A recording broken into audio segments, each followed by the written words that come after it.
रहा update news. 40 गावात Karnataka express मधून पडून प्रवाशाचा मृत्यू।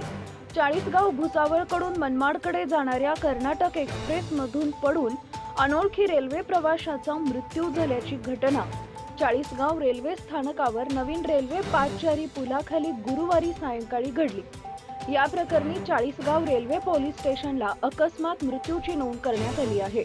घटनेची माहिती अशी की गुरुवार दिनांक 29 रोजी सायंकाळी 4:15 वाजेच्या सुमारास 40 गाव रेल्वे स्थानकाजवळ नवीन रेल्वे पुलाखाली भुसावळकडून मनमाडकडे जाणाऱ्या कर्नाटक एक्सप्रेस मधून पडून 30 ते 35 वर्षीय प्रवाशाचा मृत्यू झाला। रेल्वे खाली आल्यानं या प्रवाशाचा चेहरा छिन्न विछिन्न झाला होता।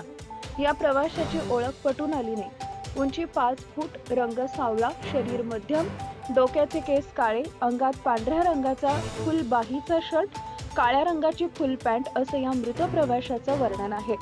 या व्यक्तीची ओळख पटून न आल्यानं ओळख पटवण्याचं आवाहन 40 गाव रेल्वे पोलिसांनी केलंय।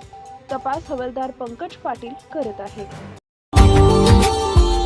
Subscribe now and press the bell icon. Never miss an update.